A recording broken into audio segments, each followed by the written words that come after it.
This case takes place in Port St. Lucie, Florida. A quiet, sun-soaked town.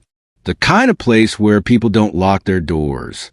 And kids ride bikes without fear of what might be lurking around the corner. But on the night of July 16th, 2011, inside one average suburban home, a teenager did something so cold, so methodical, it left even the most seasoned officers shaking. His name was Tyler Hadley, and he was just 17 years old when he killed both of his parents, Blake and Mary Jo Hadley, with a claw hammer. But the real horror was what he did next. Tyler was, by all outward accounts, an average high schooler. Quiet, soft-spoken. He'd had his struggles, sure, some minor run-ins with drugs, a recent slide in grades, but nothing that screamed danger. His parents, Mary Jo and Blake, were strict but not abusive. They loved their son. They tried everything: counseling, therapy, rehab. They'd even taken away his phone and car after his latest slip. They were desperate to save their son from the downward spiral. But Tyler had other plans. At 5 p.m. that Saturday, Tyler posted something bizarre on Facebook. "Party at my crib tonight, maybe." It didn't raise many eyebrows. After all, Tyler had never hosted a party before. His parents were known to be strict. No one expected what came next. That night, over 60 teenagers showed up to the Hadley home. Music blaring, drinks flowing, laughter echoing down the street. But what no one realized was that, just feet away, in the master bedroom, under a pile of towels, blankets, and blood-soaked debris, Blake and Mary Jo Hadley were dead, murdered by their own son. Earlier that day, Tyler had waited until his parents were alone. His father was on the computer in the den. His mother was reading. At around 5 p.m., he retrieved a 22-inch framing hammer from the garage. He approached his mother first, snuck up behind her. Then, without a word, he brought the hammer down on her skull. She screamed for her life, but Tyler kept swinging. Over and over, Blake rushed in at the sound of her screams. But Tyler turned on him too. No hesitation. He beat his father until he was unrecognizable. Bones shattered. Faces caved in. The attack was so violent. The claw of the hammer snapped off. Then, for the next 3 hours, Tyler cleaned. He dragged the bodies to the bedroom, covered the blood, hid the hammer, and then he started texting friends about the party. Throughout the night, kids danced just a few feet away from corpses. They drank. They laughed. They smoked weed. Some even noticed strange things. A brown stain on the floor. A smell like burnt meat and metal. The locked bedroom door.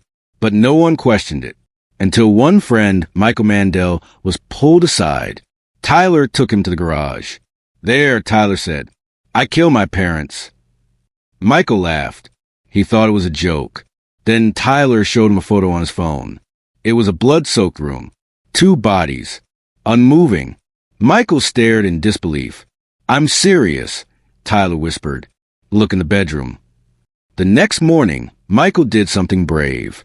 He called the police. When officers arrived, Tyler was calm, empty. He offered no resistance. Just sat there, arms behind his back, almost relieved. Inside the home, they found a scene straight out of hell. The walls were splattered with blood. The claw hammer lay near the bodies. And Blake and Mary Jo Hadley, once proud, loving parents, were cold, beaten beyond recognition. Towels soaked red. The room silent. In custody, Tyler told detectives something chilling. He said, "I couldn't have the party while they were still alive." And when they asked why he did it, he shrugged. "I don't know. I've been thinking about it. It's been on my mind."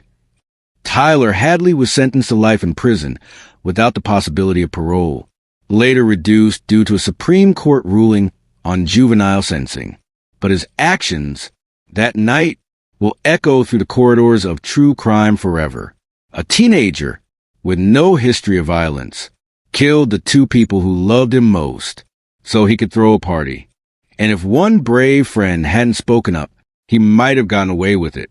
But the story doesn't end there, because after the arrest, Tyler began writing letters, dozens of them, to girls, to fans, and what they reveal might be even more twisted than the crime itself.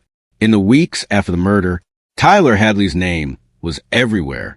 The headlines called him a teenage monster, hammer killer, party slayer. But behind bars, Tyler wasn't behaving like a boy grieving the murder of his own parents. He was thriving, and that is where the real nightmare begins. It started with the letters. Tyler began receiving fan mail from girls, from true crime junkies, from people who claimed to understand him. And Tyler, who had just murdered his parents in cold blood, wrote back, lovingly, flirtatiously, sometimes seductively. He signed his name with hearts, drew pictures, made jokes. One of the first girls to write him was a 17-year-old named Amanda.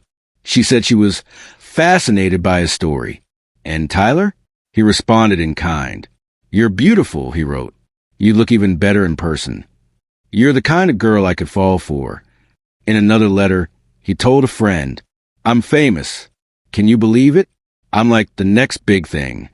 He boasted about how people knew his name, how they couldn't stop talking about him. Tyler was enjoying the attention, and in his twisted little mind, he believed he had finally become someone. He called himself T-Had in jail. He started signing autographs for inmates, began comparing himself to cult killers like Charles Manson.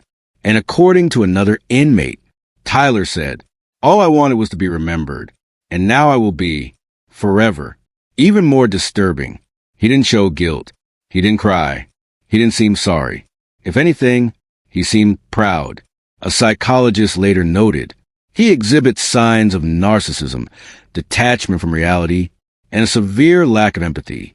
But perhaps the most chilling insight came from his former best friend, Michael Mandel, the one who called the police, the one who saw the photo, the one who was nearly fooled by the party. Michael visited Tyler in jail. Once, just once, Tyler sat behind a glass and said, "You should have stayed. It was a good party, right? We could have done it again next week." Michael never visited again. In 2014, 3 years after the murders, Tyler was formally sentenced. 2 consecutive life sentences. No chance of parole. No mercy. In court, the judge said, this was a cold, calculated, and premeditated act of brutality. No amount of rehabilitation can restore what was taken. Tyler's remaining family didn't speak at sentencing. Most had disowned him. His brother Ryan refused to attend. He hasn't spoken publicly since. And what about the house? The once pristine Hadley home, with the pale blue shutters and neatly trimmed lawn, was bulldozed. Neighbors couldn't bear to look at it. The blood, the memory, the party that danced above the dead. Gone. But the legend wasn't. To this day, people still post about the Hadley party. True crime forums have reconstructed the night in obsessive detail. Kids who attended still talk about the music, the alcohol, the smell, and what haunts them most is not the memory of the bodies, but the realization that they were drinking, laughing, and dancing above the corpses of 2 parents who loved their son more than anything in the world. There's no happy ending here, no redemption, no healing, only a question. How could someone so young, so normal, be capable of something so evil? And worse, how could he enjoy it? A child with a hammer, a party above the dead, a smile in the back of a cop car. Tyler Hadley wanted to be remembered, and now he is, not as a victim, not as a misunderstood teen, but as something else entirely. A case almost too disturbing to believe. A boy who traded his family for fame. If the story gripped you, imagine what's next. Hit that like button to support the channel, and subscribe so you never miss another disturbing case from the dark side of history. And don't forget to turn on the bell. It gets darker from here.